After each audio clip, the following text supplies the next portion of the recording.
more than likely they could be connected. If anybody has any information, please come forward. One person dead, several injured after 2 shootings in Prince George's County. The search for the suspect. Plus, temperatures touching the 80s today, when the next set of showers could move in. The final countdown to filing your taxes. What you need to know if you're bumping up against the deadline. You'd be able to walk into a place and then know within 15 minutes, am I at risk for getting COVID-19? A game changer for COVID prevention, the portable air tester in development at Virginia Tech. And what's that smell? McDonald's taking advertising to a whole new level. You're watching the station covering all of the DMV. This is DC News Now. Well, good morning. It is now 6 o'clock on a Monday morning. Starting off with a live look outside and a look at the temperatures now this morning. You can see just how warm it is going to get. Jackie will have more on that coming up in just a minute, but thanks for starting your morning with us here on DC News Now. I'm Tanaya Wright. And I'm Shanika Grimshaw filling in for Corey James this morning. I'm tracking your commute, but first we want to talk to Jackie about this weather. I know that it's nice right now, but we're expecting to see some showers. Yes, there is a chance for a few pop-up thunderstorms, mainly south of 66 later on this afternoon into the early evening. Out there earlier this morning, we did have a line of embedded thunderstorms dive in from southern Pennsylvania. Those have since really fizzled out and really just missed D.C. It fizzled just ahead of moving into the district. So we're going to continue to notice those dry conditions for the rest of the morning and into the early afternoon before a few of those rumbles of thunder do bubble up farther south. Temperatures right now, it's a warm start, 50s and 60s for most, currently 66 in D.C. The reason why we will see any showers of thunderstorms bubble up is this front that does stall just the south of our region later on today, but it's really not impacting our temperatures. We'll see another day into 80s today. We'll see those 70s tomorrow, and tomorrow a little bit drier in comparison to the day today. I'll have more details the rest of that 7-day in just a few minutes. Shanika, how's it looking out there on the roadways this morning? All right. Hey, Jackie. Well, we're looking at DC 295, not DC 295. This is BW Parkway on the Maryland side. And this is right near 202. You're looking good. But once you get to DC 295, just watch for delays over the Anacostia Freeway. Now, we do have one problem that is heading northbound. We have that left side blocked. And so if you're heading to BWI Airport, do watch for this mess here. So again, the left side is blocked right near Riverdale Road. Expect some delays in that area. You can see that congestion, and right near 410, it is slow. All right, 6:02 this morning, police are investigating a triple shooting in Prince George's County. This happened late Sunday night near a park in Capitol Heights. Our Yamari Sase is live at the scene. So Yamari, police believe this is related to another shooting. Yeah, good morning. That's right. Police say the triple shooting that happened around this area late Sunday night may be connected to another shooting that killed the man hours before. Now, police say they are investigating it as 2 separate incidents, but they do believe this entire situation sparked up because of neighborhood beef. Nearly 6 dozen shots were fired near Booker Terrace on Sunday night just before 9. According to the Maryland National Capital Park Police, 3 people were shot and had to be rushed to the hospital, and several cars were also damaged. All of this happening less than 2 hours after a man was shot at Berkeley Park in Seat Pleasant. That man was taken to the hospital where he died. Now, police believe these 2 incidents may be connected, and it could all be because of neighborhood beef. The weather's nice, and unfortunately, as the weather gets nice, we do have incidents, and especially with neighborhood beefs and things like that have transpired. So for our folks that are looking to use our parks, please just come out, use them for what the intended purpose is, and obviously we'll do our job to try to make it as safe as possible for you guys.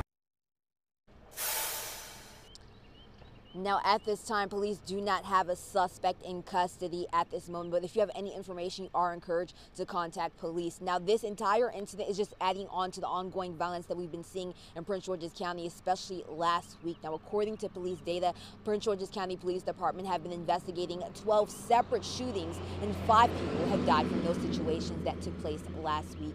Now, reporting live in Capitol Heights, I'm Yamari Sase, DC News Now.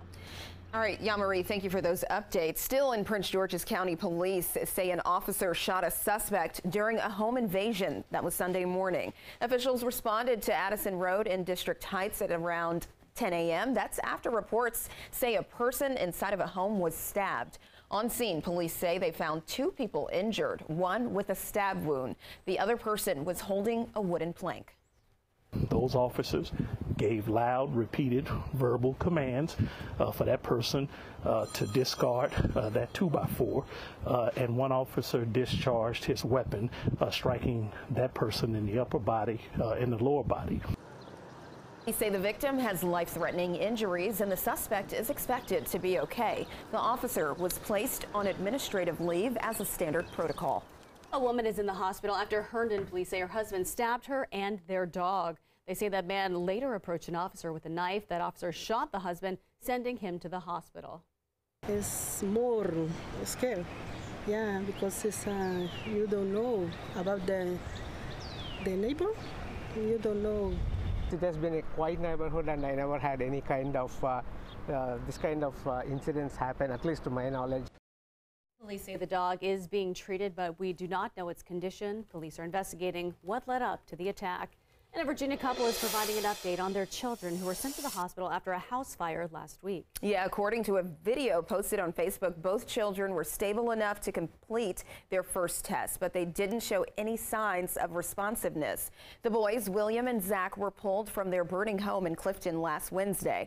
The parents now say they're praying for a miracle. The family's church community gathered for a prayer vigil last week. We find ourselves here tonight gathered to pray to the God who does miracles for literally, guys, for a miracle. Don't ignore the facts, but cling to the hope that we have. So it's tough, but it's hopeful still. The family continues to welcome prayers while the boys are in ICU. They call this the darkest night in their marriage and the most impossible situation they have ever faced. And new this morning, 17 people and 2 dogs are without a home today after an early morning fire in Northeast. This is the video on your screen of that fire. 100 firefighters responded to an apartment building blaze on Seton Place, about a block away from McKinley Tech High School. And DC Fire EMS, they say there was heavy fire in the roof and the rear of the building. It also affected nearby buildings as well, and the fire is now out. Here are some pictures showing the scene, and officials say the cause of the fire is under investigation. Those displaced are being assisted by the Red Cross and the Mayor's Community Relations Office. And Virginia State Police are investigating a plane crash at Manassas Regional Airport. That was last night. Officers say at around 8:15 p.m. they responded to an overturned single-engine plane on the runway. The pilot and 1 passenger were on board at the time. Neither were injured. The Federal Aviation Administration and the National Transportation Safety Board has been notified of the incident. Your time right now is 6:07. A D.C. city administrator expected in court later this morning. He's going to be in court because of a protective order request made by his ex-wife. Court documents say city administrator Chris Rodriguez forced his way into the home on March 29th. He allegedly entered her bedroom shouting and then refused to leave until police arrived. Police say that his actions violated an existing temporary protection order. In breaking down the order of events, Mayor Bowser nominated Rodriguez to become the lead technology officer in the district last year. When previous abuse allegations surfaced, she put him on leave. Those charges were dropped. Mayor Bowser later reinstated him. All right, Emancipation Day is tomorrow, but D.C. is celebrating early. Today, D.C. leaders are hosting the 7th annual Full Democracy Champions Luncheon. Now the event starts at noon. The theme is Defending Our Vote. It celebrates the abolishment of slavery in the district more than 160 years ago. The event will also serve to motivate action towards voting rights and statehood in the district. And this past weekend, people in the district celebrated the 19th annual Emancipation Day in Northwest. The event featured a parade and a concert at Freedom Plaza and included guests such as Grammy-nominated artists Genuine and Kelly Price. The celebration wrapped up with fireworks at 8:30. All right, 6:08. The time is here. It's tax day today, and that's the deadline. We're stretching your dollar this morning, and we have weekend anchor Ben Dennis. He has a way that you can file and things that you need to know. And their time is certainly ticking to file your personal income taxes for what you made last year. Meantime, several local opportunities are still offering assistance for people on a budget and on a deadline. Getting some help to file can go a long way, no doubt. Counseling, often free for those that qualify. Organizations like the United Way, AARP, they offer resources to file for free. Generally, for free financial advice, your bank can offer some help and counselors from the U.S. Department of Housing and Urban Development, too. File for free. The IRS has the Volunteer Income Tax Assistance outlet, and find a location near you with that link, irs.treasury.gov/free tax prep. Experts say if you're having trouble filing or just have a few questions, they recommend that you speak with an accountant or CPA to make sure that everything is in order. And if you think you are unable to make the deadline, one expert says that there is also an opportunity to request an extension to file. Here are some credits to claim on top of certain incomes if you are a parent or caretaker. If you paid for college, put money into a retirement account, plus certain clean vehicle and clean home energy investments, and buying health insurance within the marketplace. Now, refunds can be expected within 3 weeks when you file a return digitally, and that quicker process when you opt for direct deposit as opposed to filing by mail. Ben Dennis, DC News Now. Thank you, Ben. Your time now is 6:10. Today's the deadline to file your taxes, and as crunch time approaches, experts are offering some tips to help you cope with all the stress. Yeah, tax season can add a ton of emotional stress. I think I went through that too. And for folks, leading them to procrastinate and stress. So here's some tips. Make a plan, break down the steps you must complete and do them one by one. Figure out why you might be avoiding filing, and if that's difficult, try to discuss it with a family member or friend. Take care of yourself. You can take a walk, cuddle a pet, or take a relaxing bath. And there are a number of organizations you can reach out to. That's the Veterans Crisis Line, the Crisis Text Line, and the Trevor Lifeline for LGBTQ youth, and the Trans Lifeline as well. So those are some good tips there. Yes, definitely. It is stressful, though. It is very stressful. Yeah. Lots of people stress and a lot of people procrastinate, but today's the deadline. But you can do the extension, so look into that too. At least there's that as well. All right, 6:11 is your time on this early Monday morning. Speaking of taxes, most of us are hoping to get through the season without getting audited. That is right. Coming up after the break, we're listing some things that you can do that could get you flagged by the IRS.